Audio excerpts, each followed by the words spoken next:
At first, my name is Harley Moore Wilson. I am with the Native Agricultural Financial Services, and I want to thank each and every one of you for joining us today. We have a really awesome presenter here. I can't wait to hear more about it myself. And I won't dive into that yet because I want it to be this big, spectacular thing.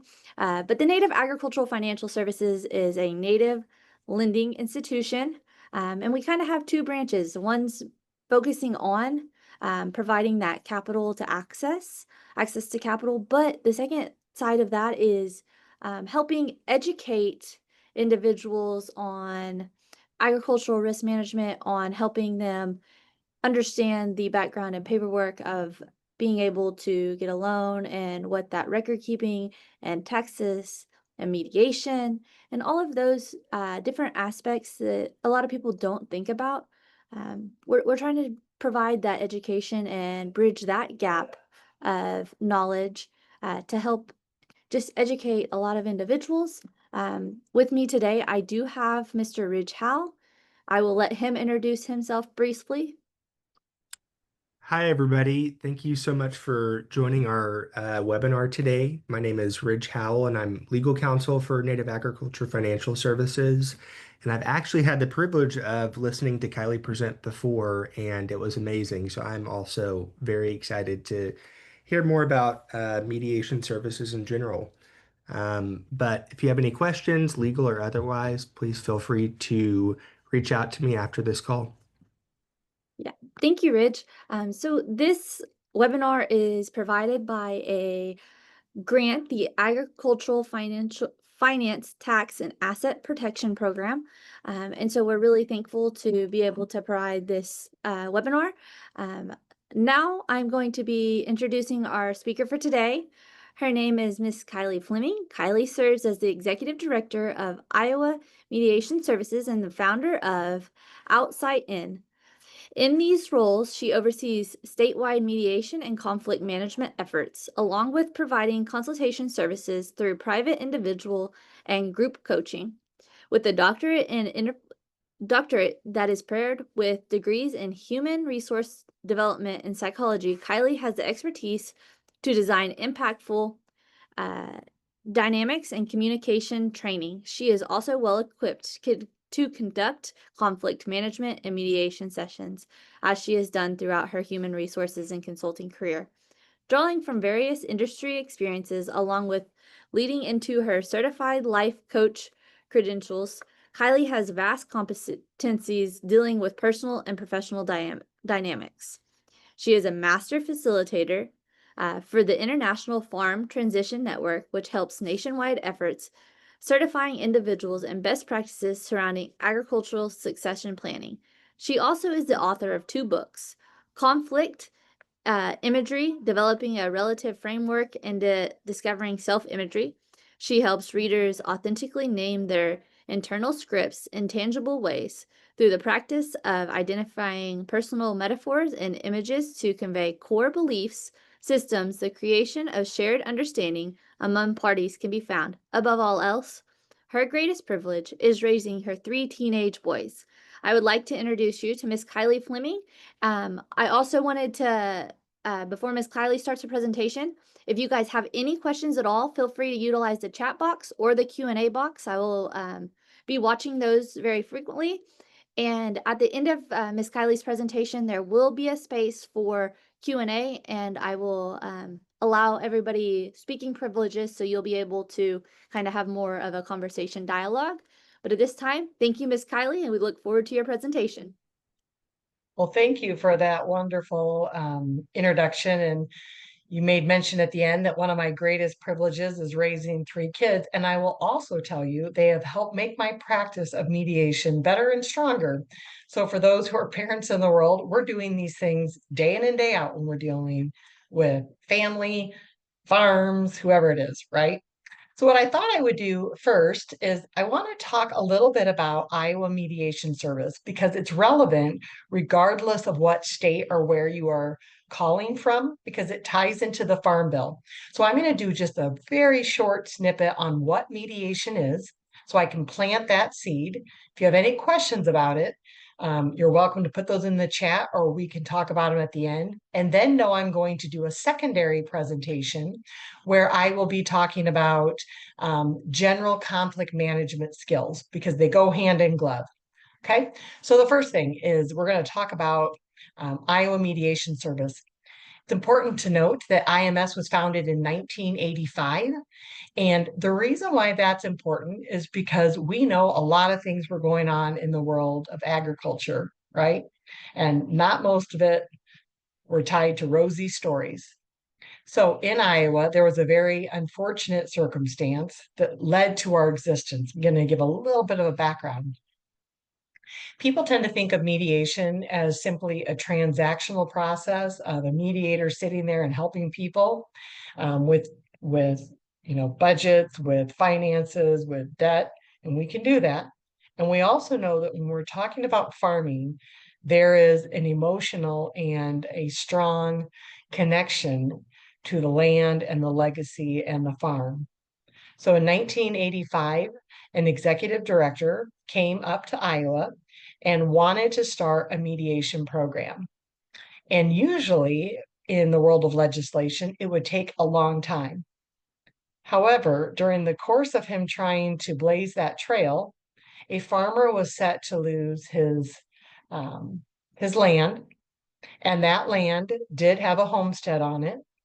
And in a state of despondency, when he couldn't repay the loan to the bank, he went into the bank, and it's called Hills Bank because it made national headlines, and made a choice to take the lives of the bank president, attempted some against also neighbors, and then eventually took his own life.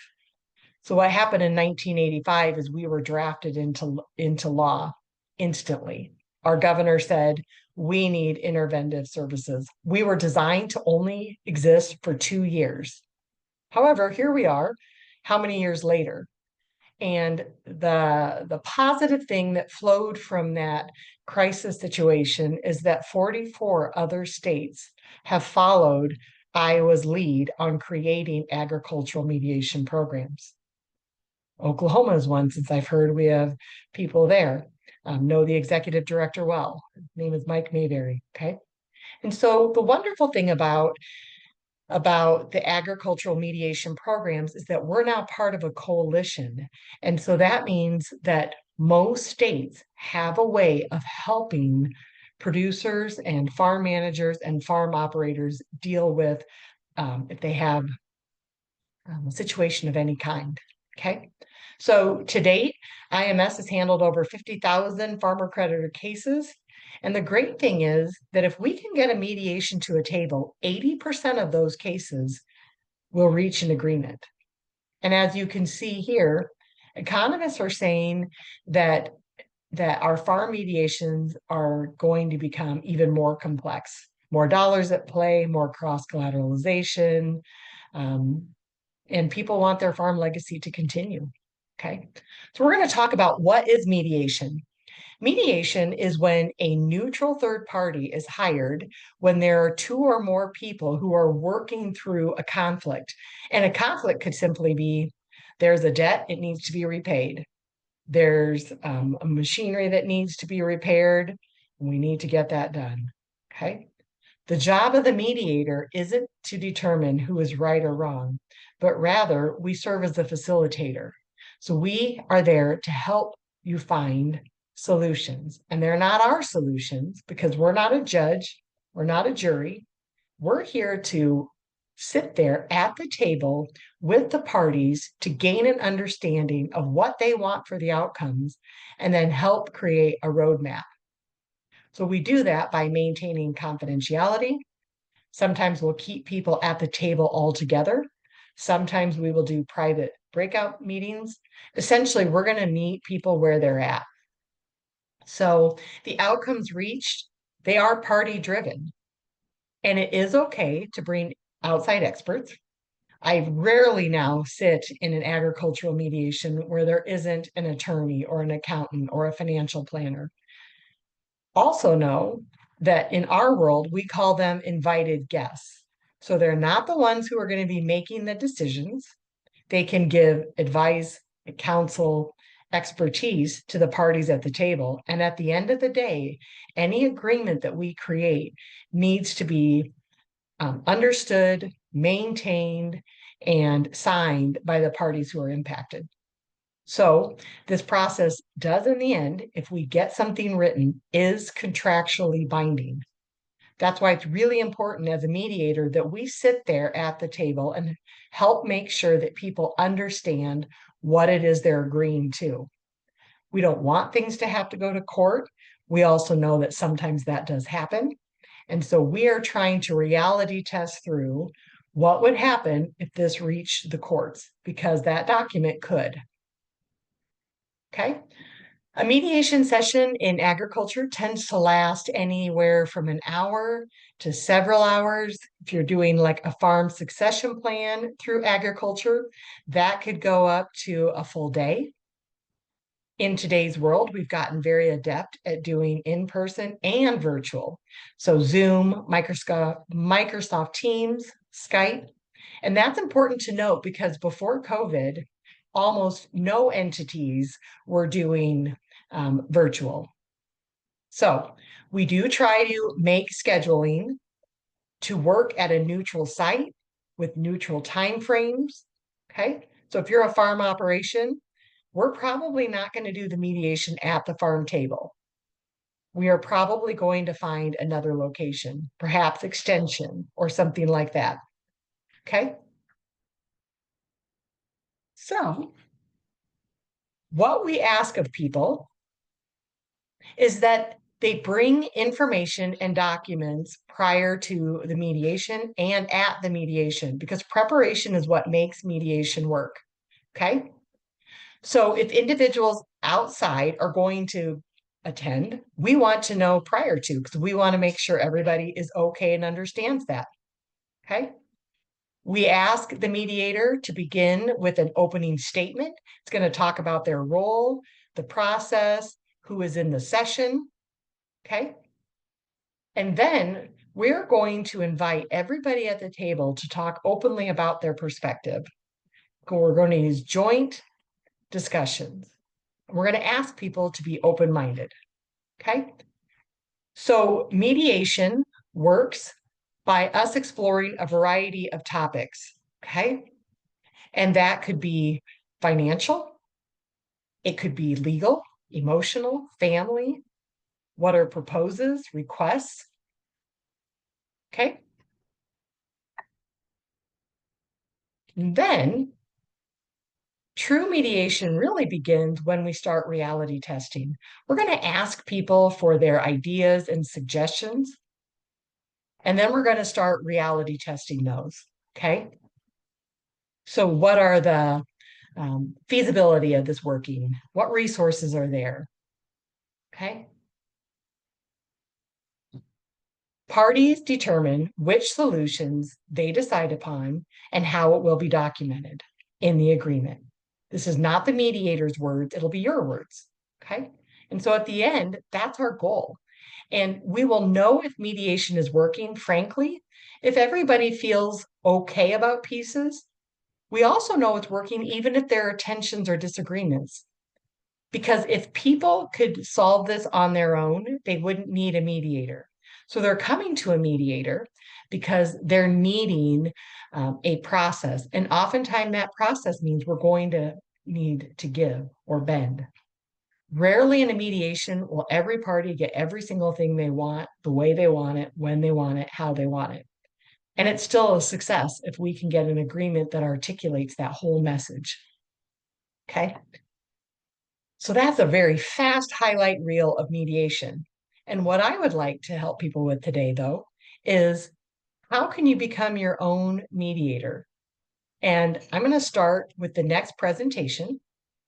I'll pull it up here. We're going to toggle between two.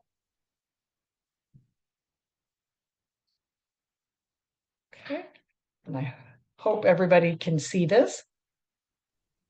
Yes. Okay. Ma'am. So we're going to talk about conflict management. I believe all practitioners are conflict managers. We're conflict managers because if we're dealing with conflict, we have a responsibility to simply manage what's going on. So that's what I really want to spend the bulk of our time talking about today. Okay. People have a tendency to not want to engage in conflict because it's challenging, it's stressful. And here's what I'm going to say, though, that if we can, let's figure out where the disconnect is.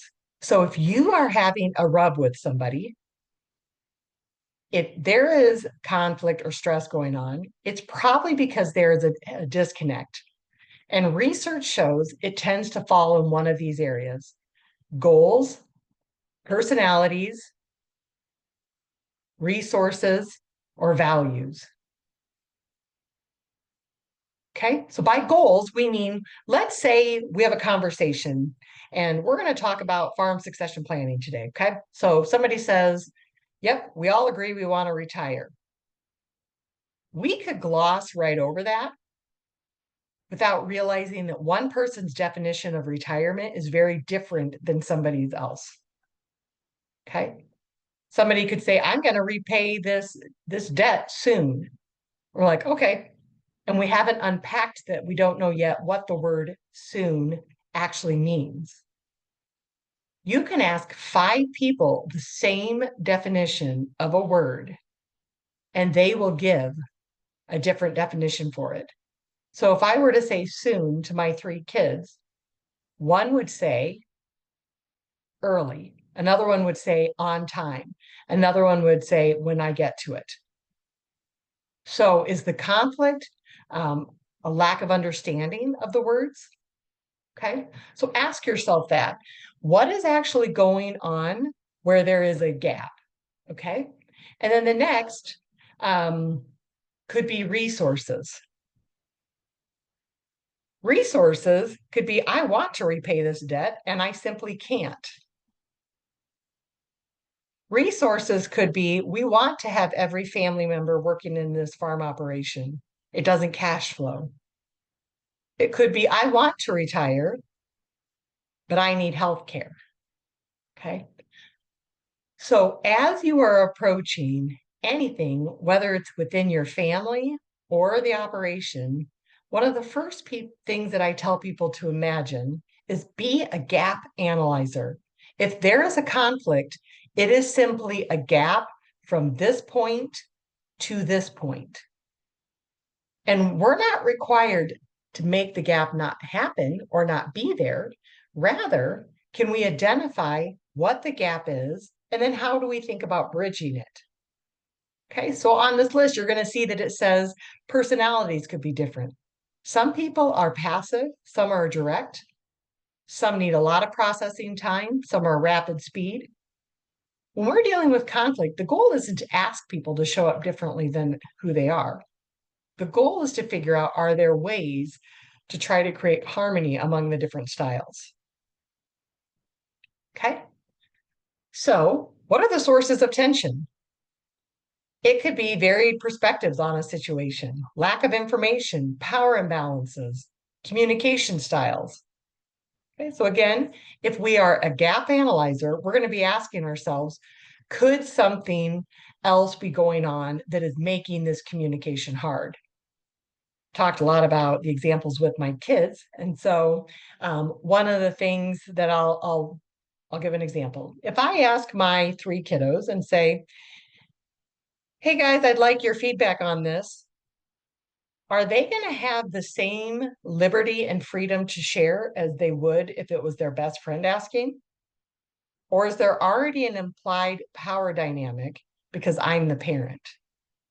And think about how often that comes into play with farm operations. You try to tell yourself, well, we're just going to work as an operation. We're not going to be like family.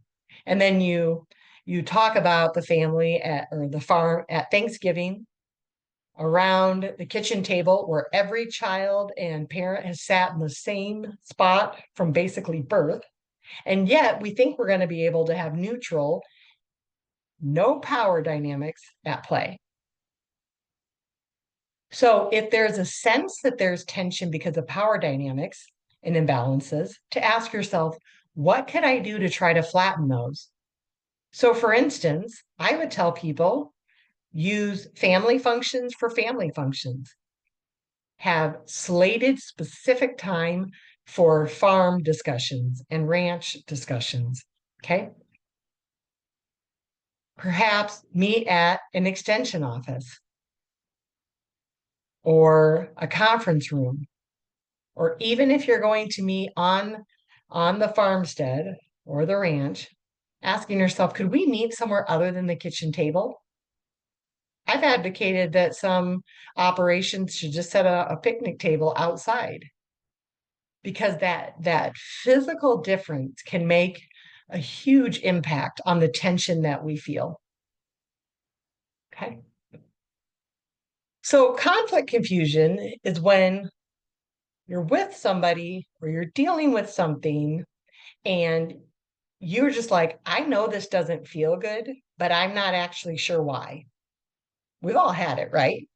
So normally if you have conflict confusion, it's because we're not sure of the actual source of stress. Okay. So I'm going to give a very real life example. I've been slated for a lot of meetings today, including this one, which I love. Yesterday, my son went through 4 fairly aggressive facial and sinus surgeries, and his recovery has been much harder than expected.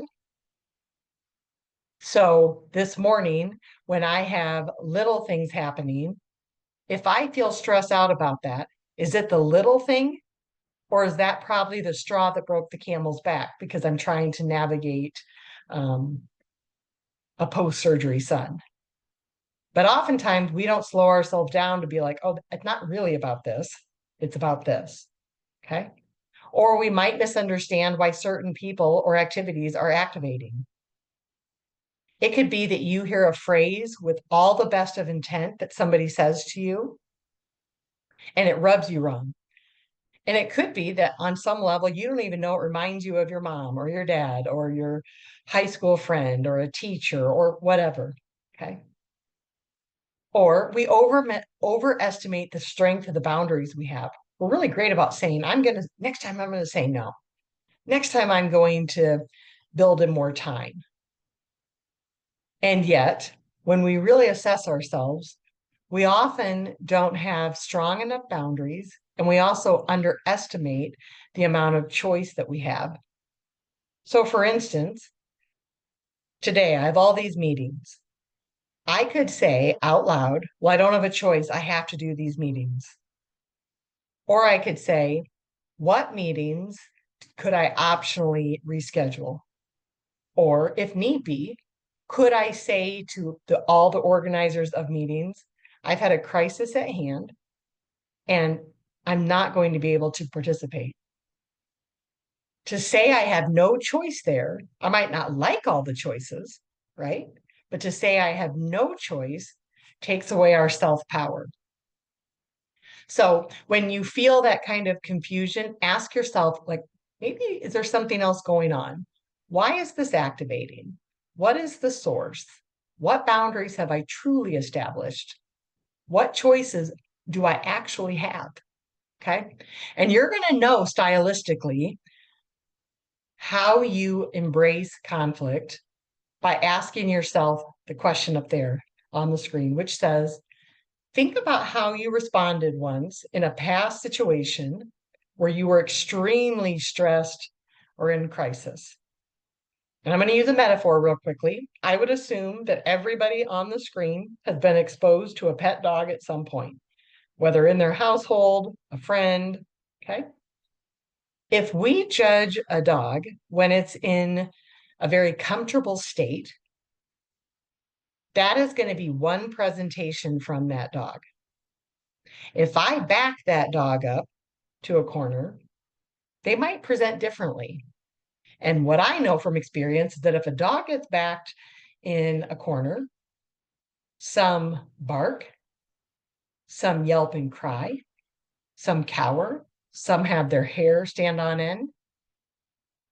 Some, however, decide it's a personal challenge to love that other person to death. They're going to jump up, they're going to lick, they're going to just be spastic with energy. Does that mean that the dog is altogether good or bad? or always one way or the other. No, what it's showing is that perhaps we show up differently in times of conflict. And if we were to judge a dog just when its back's against the corner, we probably wouldn't have an accurate reflection. So when you look at these questions, we're not saying, can you be passive if you're normally active? Or can you be introverted if you're normally extroverted? Rather, it's how do you respond when your back's against the corner? So I'm going to give a 60-second pause for you to go through that inventory on the screen and ask yourself how you normally respond. And if it's helpful, think of a specific example of a time that you were highly stressed out.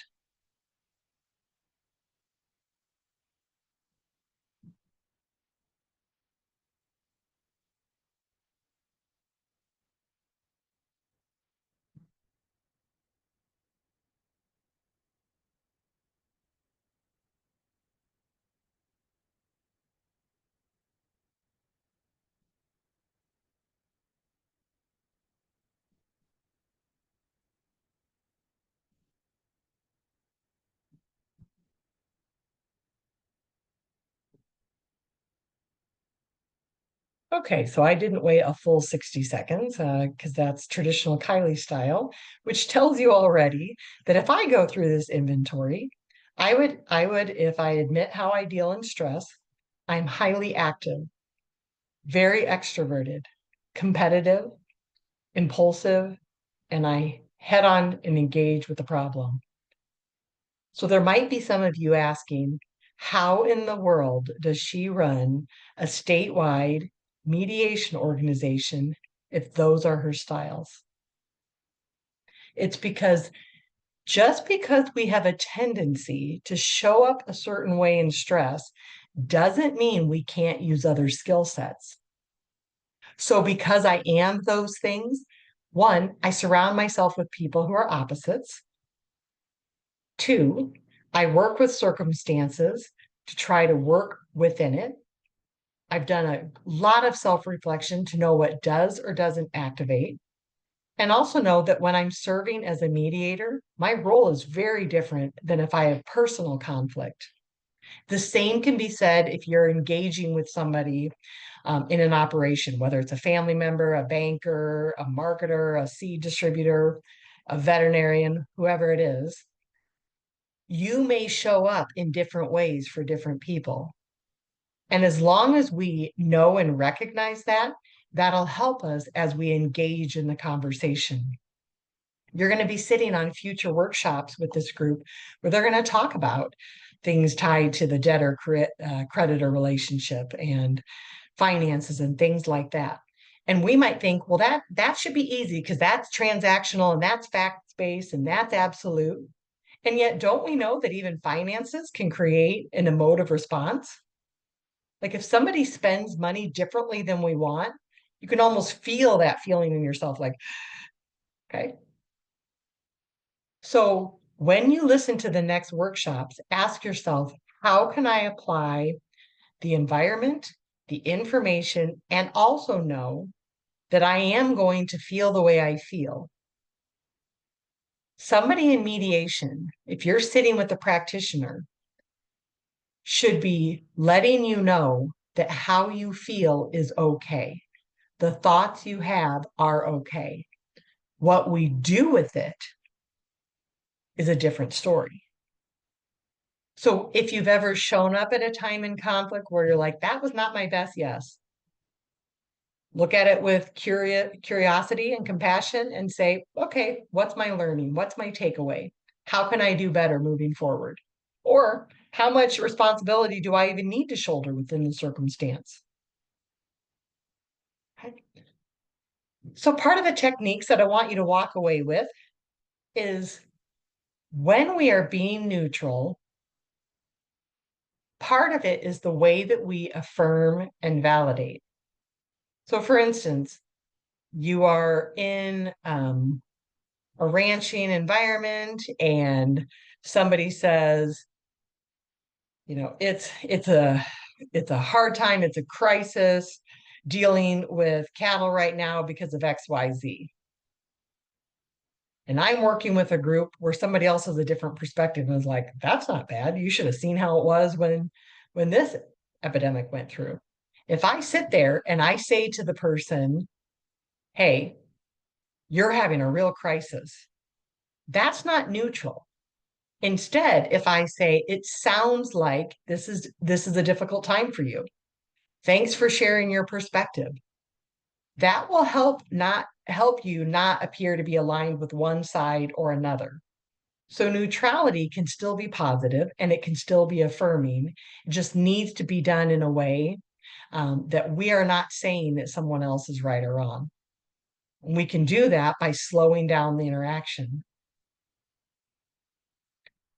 And silence is often the key for that.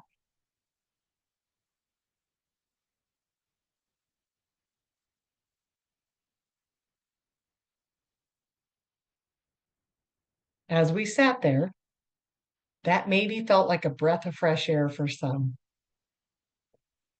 Some people, if you're like me, that felt like an eternity. Could have felt like a mistake. It was intentional.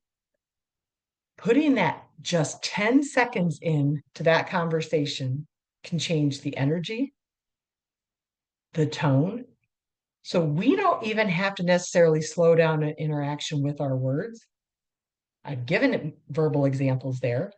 Sometimes we slow the interaction down by allowing silence or changing our body language. Even as I sit here and I move and you can see my body moving, that relays a message too that can slow down or speed up a process. And then one of the most important things that we teach people in our trainings is that use the word and instead of but. And as a country, Americans are heavily, heavily entrenched in using the word but. And what we know is that when we do that, that disjoins the first part. So I'm going to give a non-ag example. Let's say I have a staff member who is amazing and awesome with the work they produce. And there are also people who are chronically late. Okay. If I say, you do a great job with the aspects of your work, but we're struggling with you showing up late. What part are they hearing? That second part. But is a disjoiner. I could say something very similar with a different impact and saying, I really appreciate the work and the quality that you do. And so I would like to explore ways for us to get on the same page with your work schedule and showing up. And you could even affirm and validate and say, not that, hey, it was great that you're late. You could say, I appreciate that you showed up today. And we also need to come up with a path to ensure that you're here on time. And I might sit there for a moment and let them sit with that information. We're often quick to fill that conversation with our own voice. And we are not called, or should we, work harder than the people at the table. That doesn't mean we don't work hard. It means we work to the extent that it makes sense. And I see this happen often with family dynamics where somebody will want so badly for a relationship to be restored or so badly for people to understand or for the next event to go well. They work so hard that they actually kind of work themselves to death. And we can't force other people's level of participation. We can invite conversations. We can model what we want. We can seek their participation, and ultimately, they're the decision maker of the time and energy they're going to put into something. So as you embrace and talk through any form of conflict, it's often very helpful to ask yourself, what should my role be in this? I think sometimes we find that what we actually engage in, if we really took a step back, we would say, not my circus, not my monkeys, as they say in that proverb. Or it could be, I'm making this my journey and it's actually their path. Okay. So focus on the common positives. Let's say you know you're going to have a tense farm operation meeting and people come together, and sure enough, that's what happens. It may feel like there's nothing common positively shared within the group. Yet sometimes it's just simply saying, we all showed up. That should tell us that we're all vested in this at some level. Let's hold on to that perspective. And then the next technique is when we reframe emotion, whether that's trying to dial people up or dial people down, it's best done if you do it in increments. So if somebody is just like blowing a gasket and you say, it sounds like you're a tad bit upset, you know that some mental eye rolls are going on. Perhaps you in the audience even have that. That's because that was a quantum leap. That did not ratchet the emotion. Okay. Instead, it might be more genuine to say, sounds like you're really upset. That's a fairer movement. We don't have to repeat the language they said to let them know they've been heard. And also, let's say you have somebody who's the silent type who says nothing during conflict. It would be a quantum leap to say, you need to share everything about how you feel. Instead, it might be, what perspectives of this would you like to talk about? That allows them the space to decide how to define it. Okay. And when we get into those moments where even those techniques don't work, we may decide to help people save face. Sometimes we have those in our world that if they say something, they're like, uh-oh, now I've got to stay tethered to it. So you could say something like this. You initially said that you did not agree to our proposal. We have since unpacked more information. Let's look at our willingness to look at options. That's letting them know that they can move off of that initial position if they want to, and it's also not a requirement. And then giving people time to think and respond. So we can do that within the meeting, like we talked about with silence. It also could be, though, accepting that that meeting might not be the time and place to get through everything. You may have to schedule another time frame. And that's not a failure. That's allowing people to process at different speeds. And then lastly, asking people to focus on the interests, not positions. So by that, it would, if somebody says something and you think it's just the dumbest idea, if we focused on the position, we would say that, well, that was a stupid idea. If we focus on interest, we could say, we're trying to brainstorm solutions that work for everybody. Thanks for providing feedback. We're not saying that we agree with their feedback. We are saying, I can hear you and we have more to discuss. Okay. So the next one is using active and reflective listening. We restate, we use open-ended questions, which we're going to go into in just a little bit, and then also checking nonverbals. In this particular example, somebody is naming what they see. They're saying, I see that you were looking away and I would like to hear more about that. I'm also going to say this about body language, though. Let's say everybody was on the screen and I could see everybody right now. I could venture to say that there would be at least one person with their arms crossed. And we teach people that arms crossed means they're not happy. In actuality, though, somebody could have their arms crossed because they're cold, because they're tired, because their back hurts. So the best way to assess nonverbals is to check people in the initial part of the conversation. As you're talking to them, see how they present themselves. And in fact, like if you look at me, you can see I smile a lot. That's my natural tendency. So that's not new information if you're trying to check out a nonverbal. A nonverbal cue for me would be as if I all of a sudden became, stoic, serious, silent. So keep in mind that just like judging a dog who has their back against the wall, we're only going to get a sliver of perspective. The same is true with our nonverbals. So if you're in a conversation with somebody and it all of a sudden gets heated and you're making some assumptions about nonverbals, ask yourself, could there be other reasons why they're presenting that way? Have they presented that way the whole time? I like to tease my older brother that he is a wonderful administrator in education, and he deals with conflict all the time, and he does it really, really well. I also know when he is mad, and it's not because he says a word, and it's not because he frowns, and it's not because he crosses his arms. It's because his jaw will lock. And I know that because I'm able to study him in circumstances outside of conflict. Okay. And keep in mind that the reverse is often not happening for us. So let's say you're in the throes of conflict.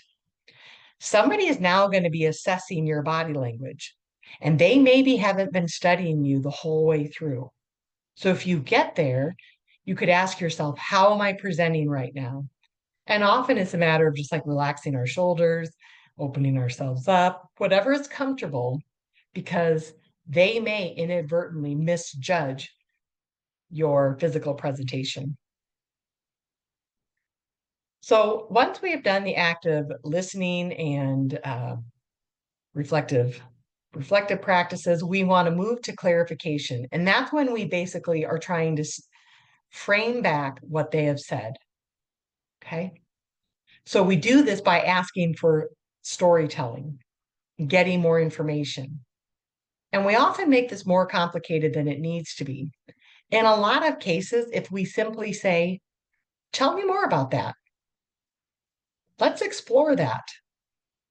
Talk to me about. We're not putting words in their mouth, and it's telling them that we want more clarification, and then they become the storytellers. Because again, we're not working harder than the process. We're asking for their engagement back with us. Okay. So we've talked about neutrality and mediation. And so what does that mean? It means that we are seeking to be open-minded, even-handed, and objective. This does not mean that we don't have bias. It does not mean that we don't have opinions. It does not mean that we don't have feelings. Again, it's like I said earlier, it's what we do with it. Okay, so neutrality is the practice of saying, yep, I feel that way, and I'm going to be even-handed. Neutrality could also mean, yep, I feel a certain way, so I'm not the practitioner who should be doing this. Because oftentimes when we try to wear more than one hat, and I do see ag operations and families do this, they're trying to wear the parent hat while they're trying to be the financial advisor, while they're trying to be the farm manager. And it could be that if there is conflict that needs to be neutrally navigated, you might need to lean on somebody else. And it could be a mediator. It also, though, could be a faith-based practitioner. It could be a counselor, mental health advisors.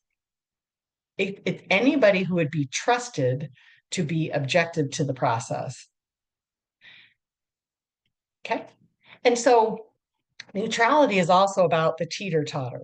How often, if we have a teeter-totter, is it going to be able to stay level 100% of the time?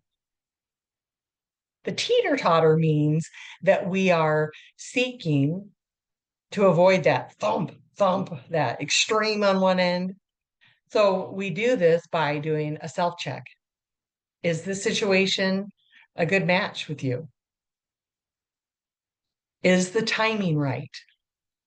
I tell people all the time, if you want to have a constructive conversation about, let's say, Christmas, Perhaps Christmas Eve isn't the day to have that conversation.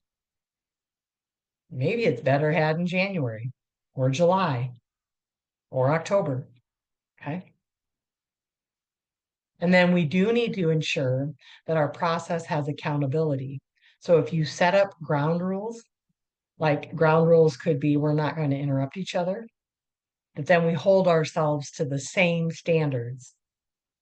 And then being upfront if you have prior knowledge. So, for instance, if you think that you're going to be dealing with your family and you're going to be talking to people, if you know a piece of information that one person has disclosed to you, there is a responsibility to decide, one, can I move forward neutrally? And if I can move forward, how am I going to ensure that I'm still transparent? And if you're not comfortable being the one to discuss it, it may be that you go back to the person who talked to you and you said, I want to help navigate our next steps. And that will require that everybody at the table has an understanding. I dealt with a mediation once among sisters, and they were trying to decide basically their estate. And during a private breakout, one person told me that we needed to really hurry up and get through things because she had terminal cancer and nobody in the family knew nor were they allowed to know. So thinking through, what do you do with that information? Because genuinely, can a meeting be productive if that is in the closet? Maybe it can. Or what I often do is I will reality test it with that person. And I'll say, okay, I'm appreciating that you shared this piece of information with me. And I acknowledge that you want it to be confidential. Let's also play that out. You have indicated that this is very urgent to get through. Play that out for me if we don't tell the family about your health history. Play that out in 1 year, 10 years, 20 years. What are the odds that we're going to get the outcome that you desire? And then seeing where they go with that information. So with the teeter-totter, we do that by reality testing, which is exactly what I just described. Okay. We avoid expressions of you're right, you're wrong. And we try to the best of our ability, hold everybody at the table with accountability and decision-making and empowerment. This is especially important if you're wearing more than one hat. So let's say in one moment, you're a parent, the next moment, you're the farm manager, the next moment, you're the peacekeeper among the family. It's often easy to take too much or not enough responsibility for our role in it. So we're going to talk now about how we approach neutrality. The first one is to think about the questions that we ask. Closed versus open-ended questions and statements. Okay, we're going to give some examples here in a moment. And then we want to bridge instead of divide. So that means using and instead of but. Doing the reframing that we talked about. Okay. I'm going to come back to these, but we're going to talk first about open statements or questions. Open statements cannot be answered with a one-word response like yes or no. So if I were to say, do you agree with this plan? That is close-ended because somebody could answer it yes or no. However, also, if I were to ask you, what color is the sky? You may be hoping for descriptive responses, but what you get is blue, still close-ended, okay? So when you approach open-ended dialogue, we talked about saying, tell me more about that. I would like to hear about, how would you go about, what are the next steps? I want to give kind of a lighthearted example to see how oftentimes we ask close-ended questions without realizing that what we are intending is open-ended. So I have 3 teenage children, and one just recently went to get his school permit. Okay. So with that being said, that individual, my son, hasn't been to many of these, right? Because he's a young, newer driver. So we get to the station, and the lady doing the exercise with him is going to do the eye test, right? Where they do the eye screening. Well, for most of us who have a driver's license, we know that what's going to happen is we're going to put our face up, it's going to push the screen, and we are going to read what's there. Okay. I'm going to tell you how it unfolded with my son. So she said to him, "Do you see anything?" And so he goes, "Yep." And so she pauses. I think she thinks that's an invitation for him to say more, but he doesn't say anything.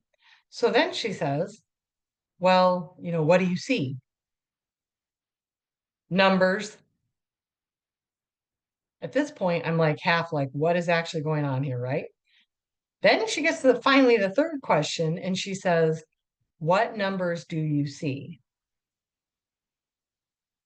And I know that her intent was to just get him to go through the exercise. And she probably thought it was fast and efficient to ask close-ended questions. And in fact, that process took longer because had she simply said, "Please read to me what you are seeing on the screen," he would have said 5, 4, NG. I mean, right? So challenge yourself to really think about how you use questions, because I would venture to say that you're using more close-ended questions than you even know that you are. And I'm not saying that from a place of shame or blame, rather that our culture is designed that places a high value on close-ended questions because people believe they're fast, they're direct, they're efficient, and they can be until they're not, like my son's school permit thing. And later, what was funny is I said to him, "So, buddy, talk to me about that. What happened there?" And he goes, "What do you mean?" And I go, "Well, when she asked you," he goes, "What?" "I answered every question as she asked." And I'm like, case in point, he was not trying to be disrespectful. He's a literalist. Hear the question, answer the question as he heard it. Okay. So the approach that's helpful for people to think about, if you can see my hands on the screen, is consider yourself the funnel. And funneling is how we can answer questions. It doesn't mean that we don't want to get to that bottom part where it's pretty narrow and specific. We don't want to start that way though, right? Because if we flip a funnel on its head, and let's say we're trying to get flour through a funnel, and you flip it on its head, how much of the flour is actually going to land in the bowl if we have the narrow end up? Might end up in the bowl. It also might end up everywhere else too. If we flip it on the wide end, we're going to get the best chance of being able to funnel things through. So my practice that I teach mediators is to say, can you start with an open lens? And so that also includes trying to think creatively if we tend to use questions that start with did, could, did, are. So in other words, did you get to the laundry? You could answer that yes, no.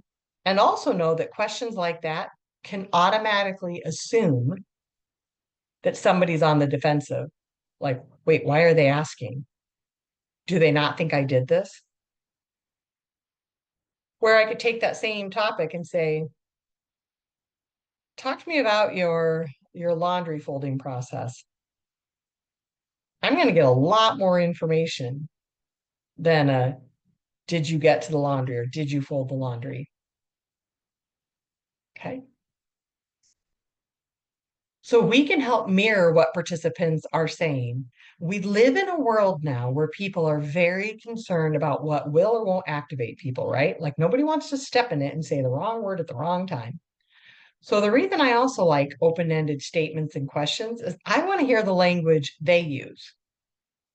Okay, so if I say to somebody, talk to me about your farm operation, and they go into and they say, we are a mess, and then define it, then I'm going to know that that's information that they're giving permission to unpack.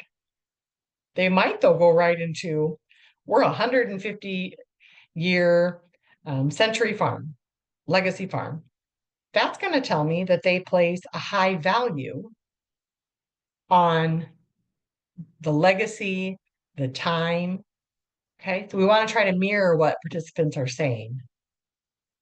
And so instead of naming how somebody feels, like it appears your concern is, you stated that you feel, helps more than saying you feel, you are upset. You're obviously upset. Okay. I had an activation this week because I made mention that my son was going into surgery. And I had tried to talk to just a few people about my experience with that. And what I was told was, you need to make your son a priority. And that is highly insulting to me, regardless of what their intent is. Because I'm, first of all, saying, no, duh. And you're making an assumption that's implied in there that I don't have my son as a priority. Okay. Think about how that could apply in the farm operation. When we hear somebody saying, well, that person doesn't work hard, we might be using our perspective of hard and they have a different definition. Even when I'm told to make my son a priority, they might have a version of priority with the best of intent. And my version of priority could be different. Okay, so we're going to give another example with that. There would be a lot of people who would say, well, regardless of what happens, your son's health has to come number one. Would it help, though, if you knew that I was the sole provider for my kids? Would it help if you knew that the program I run sustains employees across the state, their insurance, their benefits, their livelihood? Would it help to know if I don't have a job that I execute well? Could mean there isn't grant funding. So I could have, again, the gap analysis is, I have competing interests at play. My son is clearly the priority of my life. And how he can be a priority to me is that I have access to good health care and I have access to money, which, by the way, I have because I have a job. Okay. So we want to try to provide equity and fairness with our responses. And by this, I mean, if you're trying to figure out why somebody is making a decision they are, simply ask them to talk about that. We're talking about my surgery example this week. Somebody was talking to me, they could say, tell me what's going on in your universe surrounding this week. Because they're going to gain a lot more information to know that actually I do have my priorities right. And I have other important priorities, not an all or nothing thing. So we create fairness by creating space. And then we're going to want to do this continually through the session, our time together. In other words, we don't arrive as conflict managers. We're constantly taking information, we're trying to study it, we pivot, we move. Sometimes we fail, sometimes we succeed. If we fail, we adapt. If we succeed, we try to do it again. And so because we're human beings when we're dealing with conflict, there isn't a one-to-one script that works. Okay? So as a practitioner and you're trying to summarize, and you are all practitioners when you're sitting in any kind of conflict, is to try to see what is the relevant information, what are the gaps in conversation, do we have ways to bring people together, and are we demonstrating the active listening and communicating that we need to? And I'm the worst offender at this because I try to teach my my staff, my coworkers, my kids to be respectful. And yet I'm often the first that interrupts. It's not because I'm trying to be rude. Sometimes I get excited or I have an idea or my energy is going faster. And my modeling still matters though. We model all the time what it is that we want in mediation and in conflict, for good or for bad. Okay. So let's say we do have those moments where something is showing up in a way that's not productive. We will want to use de-escalating strategies. First thing that I would like to say is we should use de-escalation when the situation warrants it. And we're going to know that if people are moving forward. As a mediator, I will have people who sit with me all the time who cuss. I'm not going to make any assumptions that that's bad or good or productive or not. I'm going to look at their movement. Are they moving forward? Because if they are, I'm not going to stand in the way of that.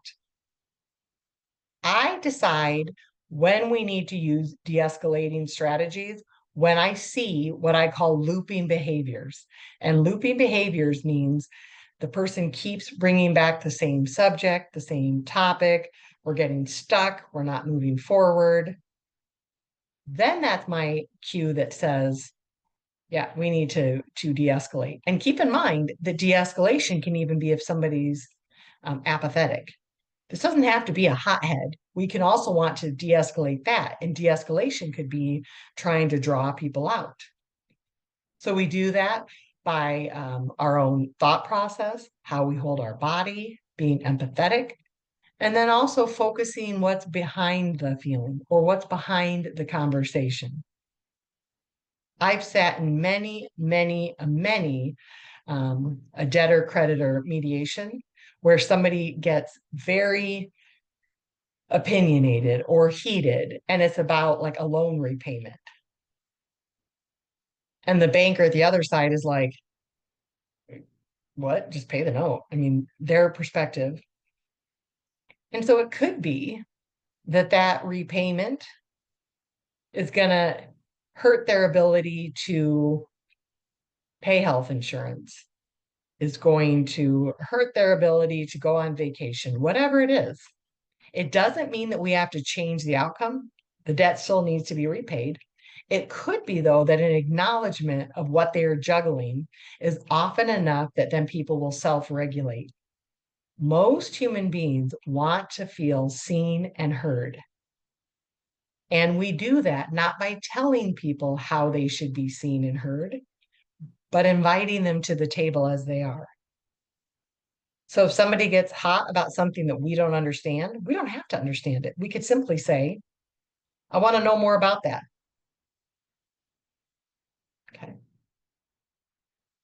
We also can use de-escalation in how we set and communicate our expectations. So if you are somebody who doesn't like profanity, or if you are somebody who really appreciates being on time, if you're somebody that likes agendas and a lot of time, let it be known to everybody at the table what your needs and wishes are.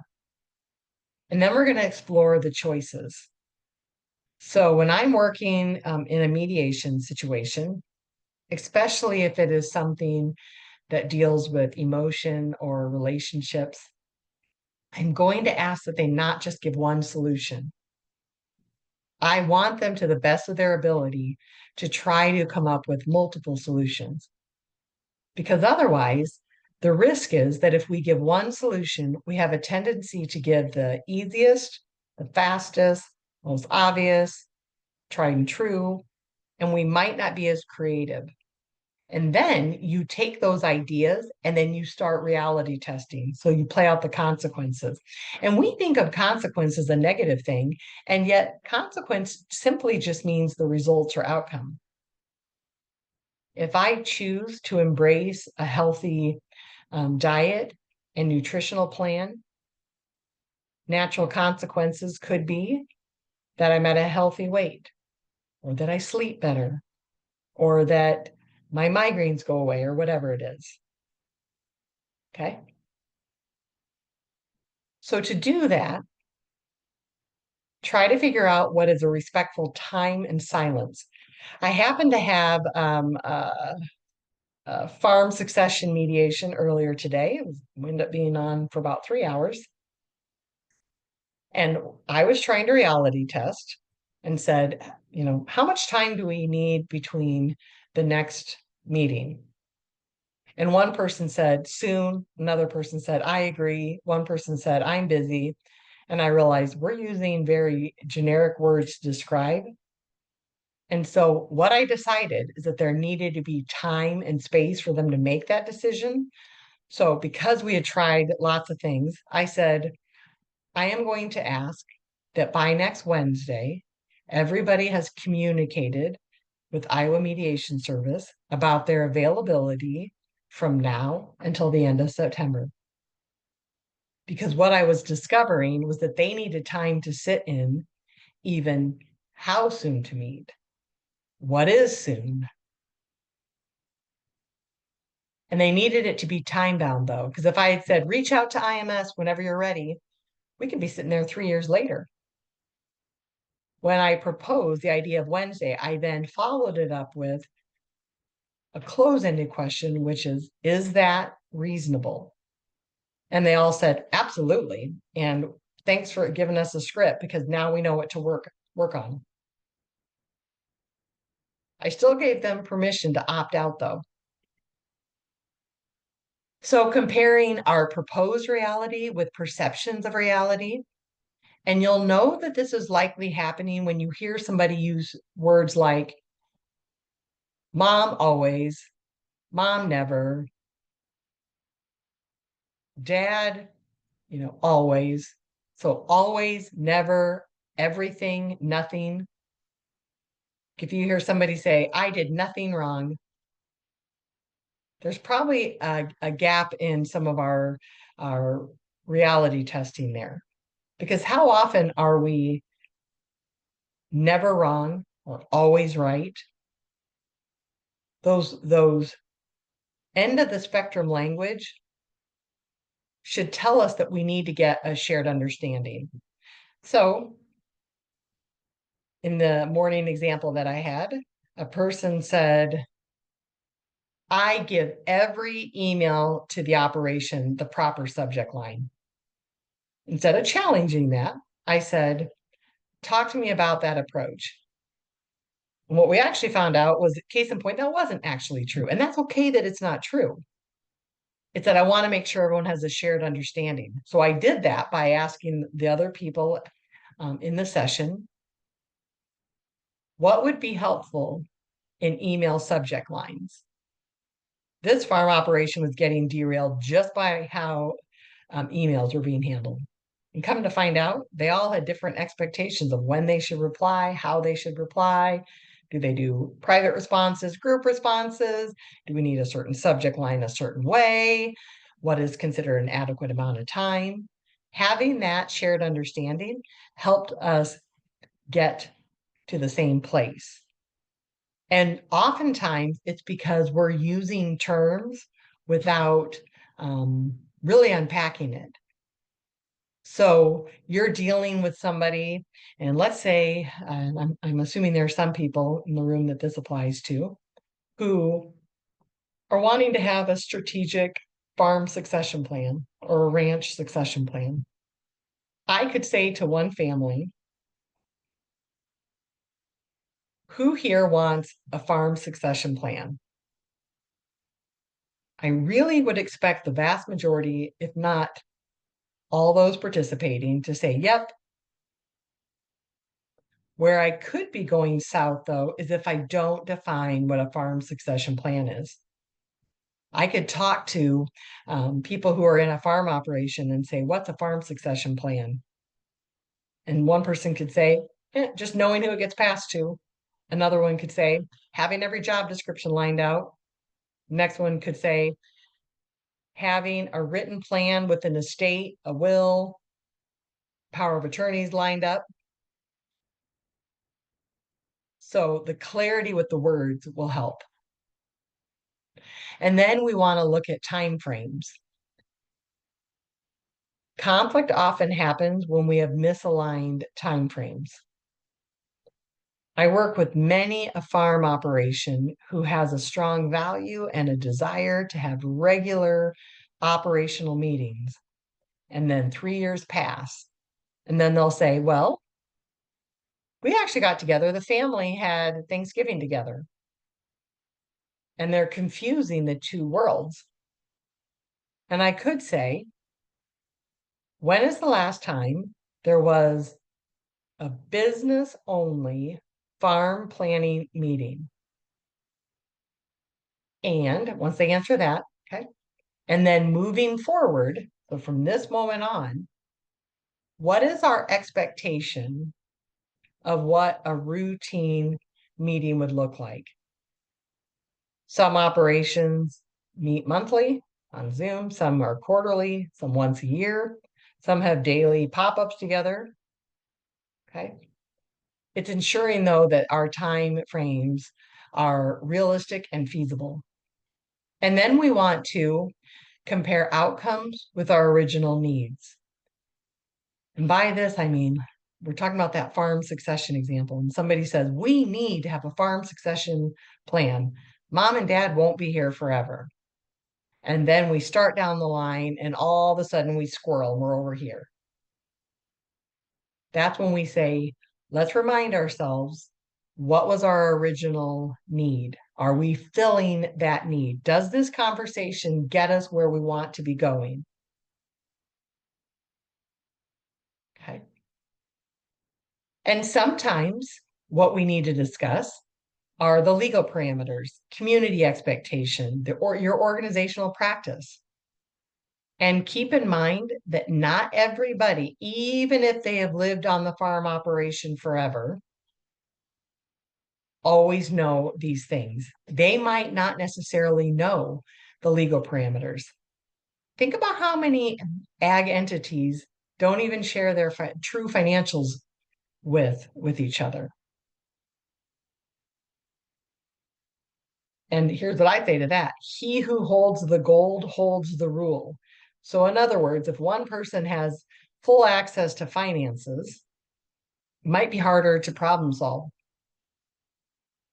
It also could be that you choose not to share something because there's a legal reason not to. I don't want to violate our operations bylaws. We have an irrevocable trust in place from grandma and grandpa that sets parameters that we can't change now. That why to the what, though, can help people understand how your thought process is working. So problem solving is simply this. Are we looking for solutions that we haven't seen before? And that's why often having a neutral practitioner with you is helpful, because it's hard to see things in a different way. And by that neutral practitioner, it could be a neighbor. And again, it could be a counselor, a mediator, whomever. They often can help you see what can and cannot be controlled. We know that in the universe of agriculture, we can't control the weather, right? We can respond what we have in place. In Iowa, a couple years ago, we had the craziest derecho that went through. No farmer was prepared for it. No Iowan was prepared for it because it really was something that hadn't happened, I think, in like 250 years. That couldn't be controlled. However, going through that storm has since encouraged operations to look at their windbreaks differently, even how 911 responders work, your crop reinsurance plans. Okay. If we focus on what we can control, then our mindset will be more elastic, more pliable, not so rigid. Okay. And reminding ourselves this, people will change in their own time and in their own way. So if we want people to come to the table with us, we might want to be asking some of these questions. What steps, if any, make sense now to you? What, if anything, are you thinking about or planning? What do you think you might do? What are you committed to? Again, we're not telling them what's a value, what they have to be committed to, what steps they are willing to take. Okay. So to think about neutrality, to think about conflict management, just like planning a holiday Christmas is best not done the night before, same thing is regarding your philosophy with your operation and conflict management. So if you have a certain philosophy or perspective and you've really studied it, study it when you're not in stress, when you're not in crisis, to think about how you want to be moving forward. Okay. Think about how we're exchanging with each other. And then study somebody who does the practice of conflict well, according to what you think is a good practitioner. I'm only one example. There are millions of examples of how people are conflict practitioners. When you find a style that you can appreciate, that you can like, study what they do. How do they go about it? I can tell you that if people looked at the Kiley of today, they would know a very different Kiley of 10 and 20 years ago. Because I have tried to find people who exemplify these traits. Okay, I have some reading that I'm going to give, and then I'm going to talk through just a few other points with our time together. I'm going to pull up one more slideshow.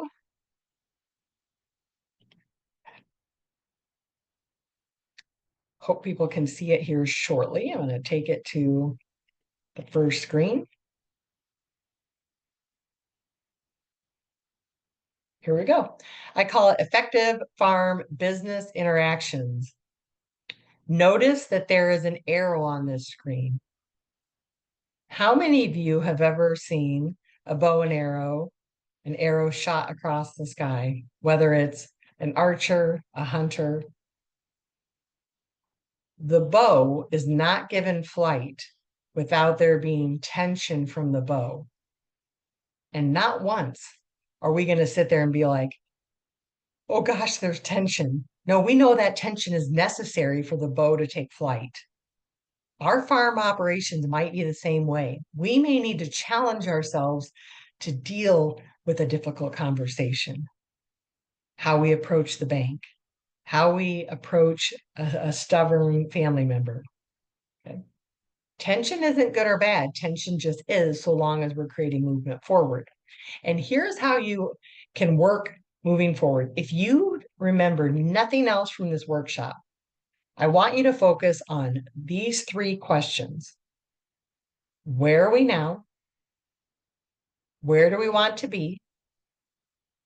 How do we get there? And as you're exploring it, asking yourself what hat we're wearing. Because I often will see this in an ag operation. Somebody will say, where are we now? We're a group that needs to get a plan in place. Everybody nods their head. Where do we want to be? We want to be a family that doesn't fight and bicker when we do it. What they've inadvertently done is they've asked a set of questions with 2 lenses in mind. The first one they answered as a business. The second one they answered as a family member. So I will often sit with operations and say, we're going to explore 3 questions and we're going to do it from 2 lanes. We're going to say, where are we now? Where do we want to be? How do we get there as an operation?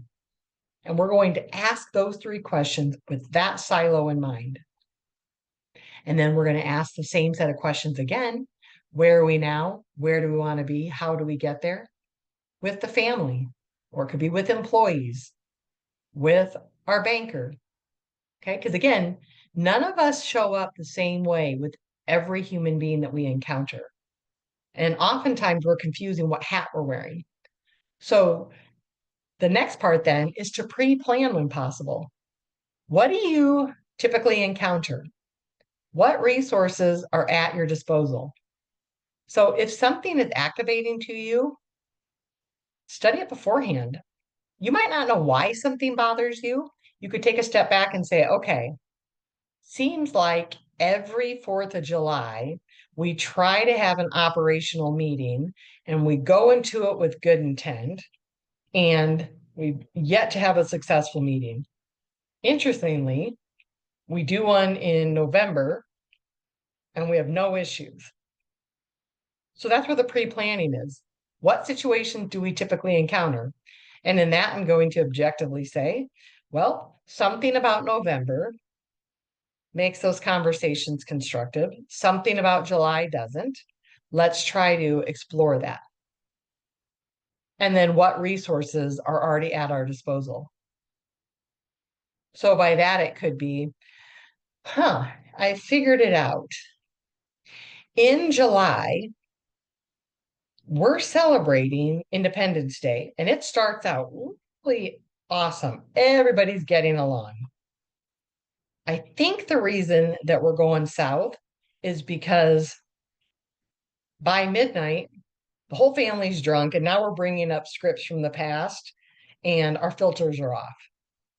And that would make sense then why November that's not the case, because we're not drinking at a celebration. So what resources are at our disposal? You may have a necessity to meet July 4th. Perhaps, though, you talk about farm operation work prior to drinking. Or perhaps you don't do it at the kitchen table. Or perhaps there's too much of a history connected now to 4th of July that we might say that's a strong lived history. And so we need to think about another avenue. But pre-planning. And pre-planning, when we look at this model, notice how I have a road sign there. And that's because our nature is we're okay with talking about where are we now. And then what tends to happen is we rear view mirror look. Well, things have always been this way, or that was a crisis, that was a cluster. Okay. Rear view mirror looking is okay. And also keep in mind that if you are driving a car and you're only looking at the rear view mirror, you're going to get in a crash. We train new drivers to use the rear view for context and then move forward. Move forward. It's like a marketing brochure. If you give somebody a brochure and think that reading just the front page is sufficient, and they don't open it to read inside, basically we're just landing at the where are we now. When we open up the brochure, or when we choose to drive forward, we're asking ourselves the question of where do we want to be and how do we get there?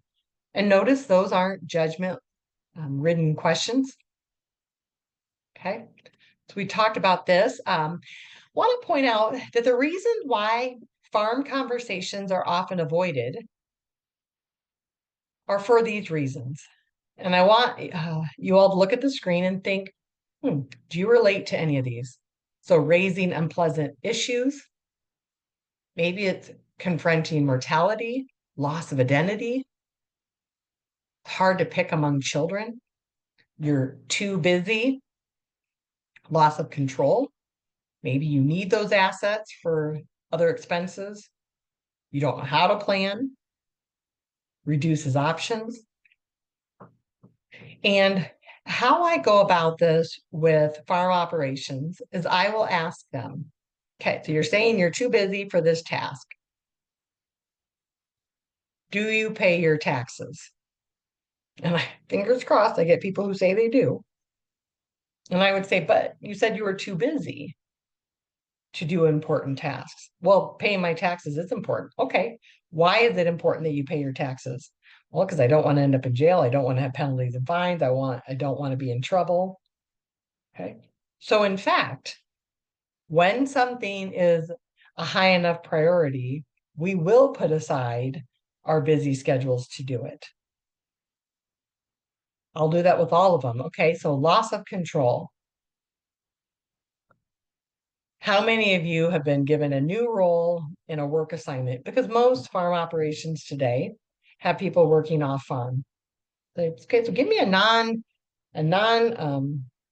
family ranch example, family farm example. Have you worked in an employment setting where you don't have total control? I've had people say to me, well, Kylie, you're the boss of IMS. And I said, so do you think I have total control of my universe? Well, yep. And I said, actually, I still report to a board of directors. I still use federal and state taxpayer money.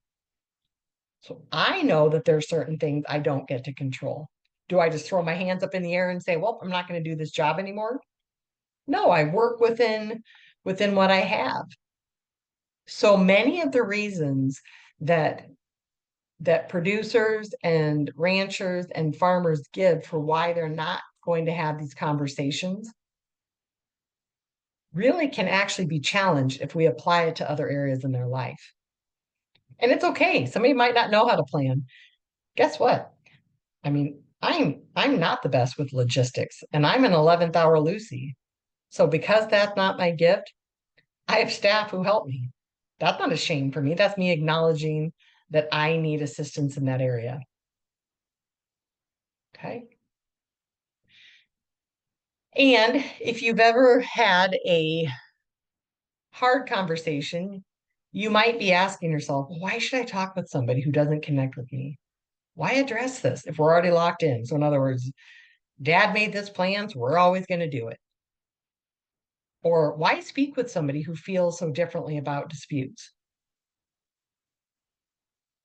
Why talk about my perspective? Why chime in? Why share anything if we have complications? And that's where you can reality test and say, certainly, you don't have to. You have choice. And choices aren't devoid of consequences. So if we choose not to speak with somebody who we don't connect with,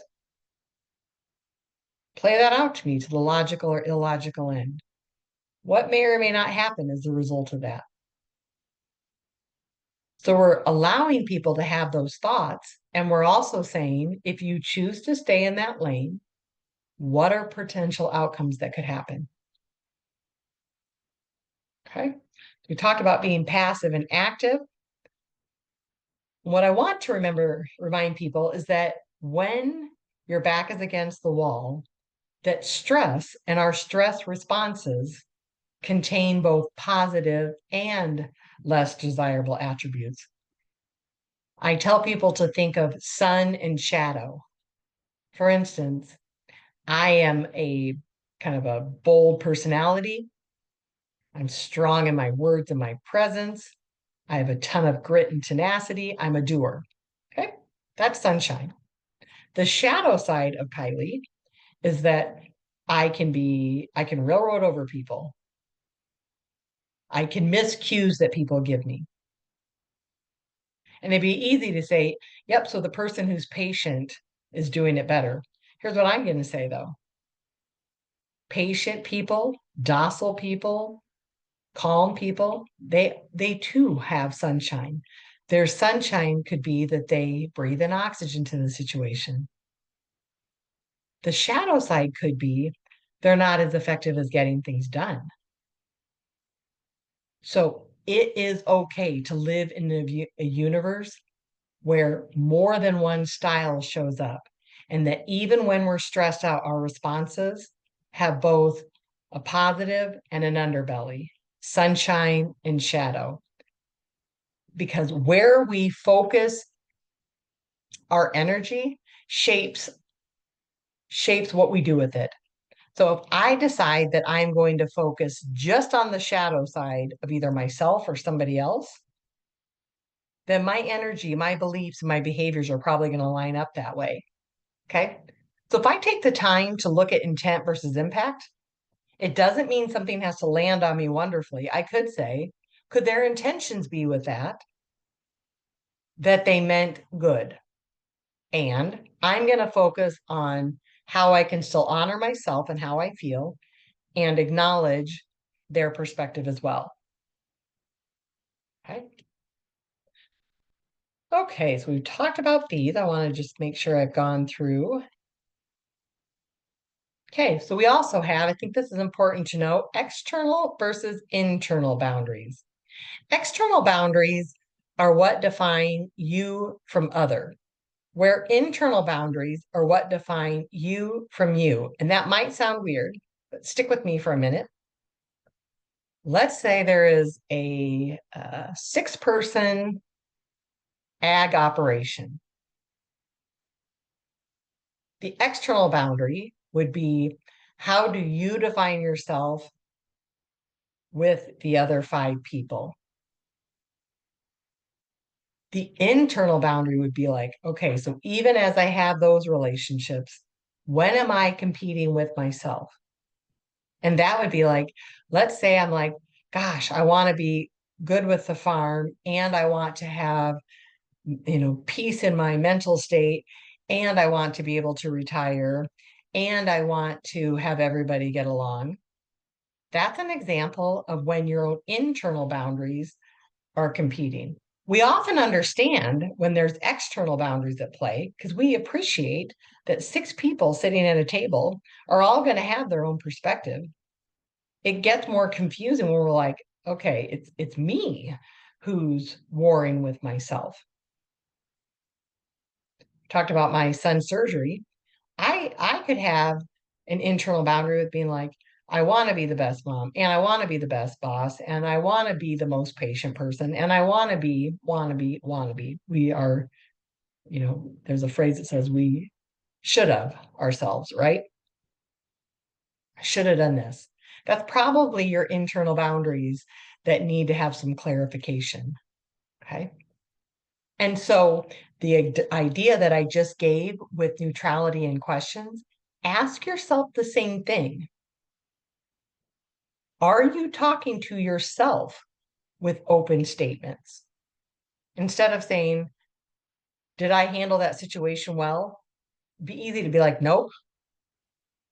I could, as I talk to myself, how did I handle that? Well, Kylie, you mean to be the best mom, but man, you didn't handle this week well. My brain is still going to hear the negative piece. Okay. So that conversation that we want to have externally as we deal with conflict, as we deal with challenging conversations, as we deal with situations as they arise, also are equally beneficial if we're doing within ourselves. Okay. And even the use of silence. Using silence with yourself can also give yourself the space and capacity it might need. Okay. So we talked about reality testing, and I want to do a quick reminder that reality testing is simply a measurement. All it's doing, if we're reality testing in a conversation, is we're just trying to figure out, we're trying to assess, okay, what are the outcomes, needs, our beliefs? If you can look at reality testing as being a fairly objective tool, a measurement, we're not saying a measurement is right or wrong. If something is 10 inches, that's a measurement. We're not going to be like, that's a bad 10 inches. That's a great 10 inches. We might if we apply it to a circumstance, but rather reality testing is saying, what do I have here at hand? What do we need? What do we believe? What do we need to have happen? And so think about the ground rules that you establish. So one, we've already talked about meeting location.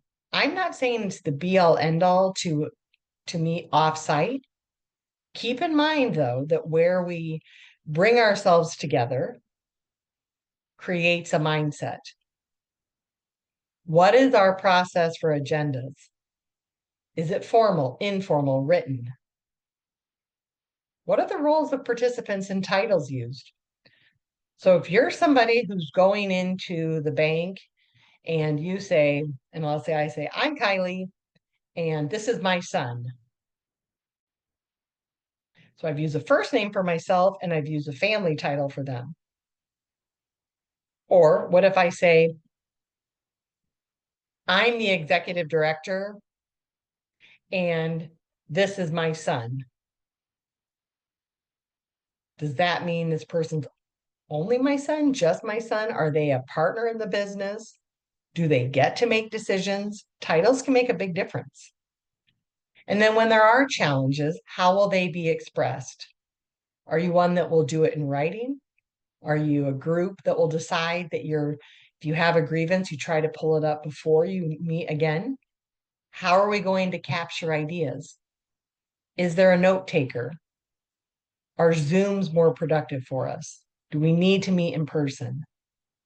How will we handle voting and impasse? So if we all don't align, we have 6 people and 3 of this opinion and 3 of this opinion.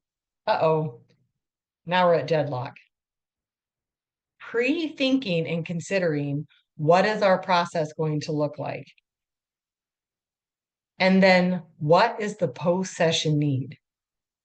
So you're sitting at your operation and you're making a decision. Think through, what is the follow-up going to look like? What notes are required?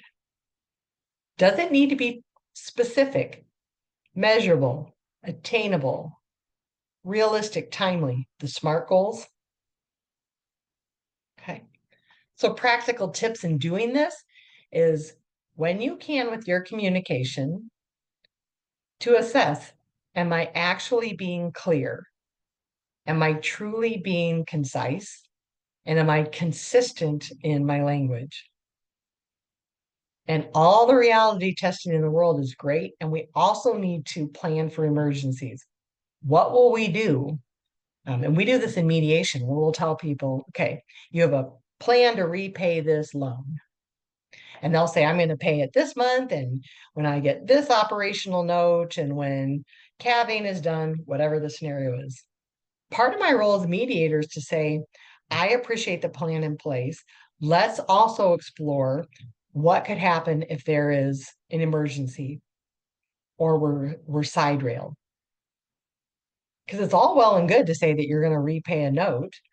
Let's say that it's tied to an inheritance that you think you're going to get next month, and then you discover that probate is actually 6 months. Or you think your cattle are going to birth so many head, and something happens, and you get less than the head count you expected. A mediator is going to work to say, yes, let's be positive and have ideas. And what is the plan B, the plan C, and how do we piece that all together? Okay. So we talked about predetermining your philosophy, studying people, and then I gave you, or I will be giving you, the PowerPoint with reading. Some people like to read on how to do their mediation and conflict style. Lean out to organizations like Iowa Mediation Service, outside in, and there's lots even within your state.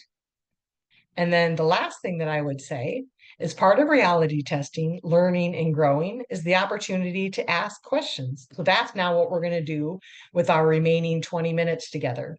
I've covered a lot of material, and some of it applies to ag, some of it applies to business, some applies to personal life. And I just want to genuinely open this up to everybody. Any question that you want me to either clarify, give examples about, or role play with me, very welcome to do so. Thank you so much for that, Ms. Kiley. Everybody should have the ability to unmute themselves and ask any questions that they have at this point in time.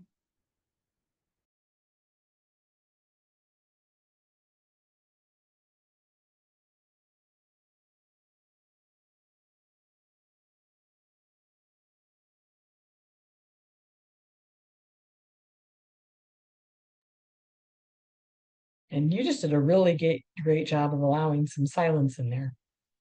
Sometimes it just takes a minute. And it's also okay if now is not the time for questions.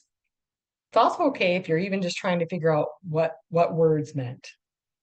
And if we don't want to have an exploration of questions, the next thing that I would ask is, okay, so what's your aha? What's your takeaway?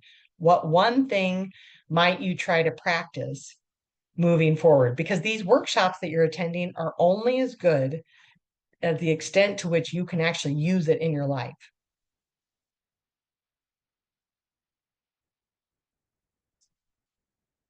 So feel free to take yourself off mute, put yourself on screen if you want, drop chat questions. 1, are there any questions of the group? If so, what are those? 2, what are your aha takeaways that you will practice in your own world?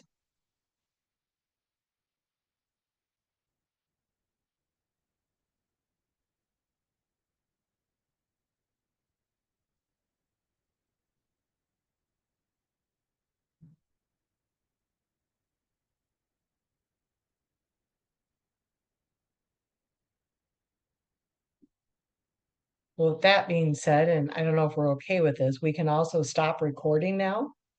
And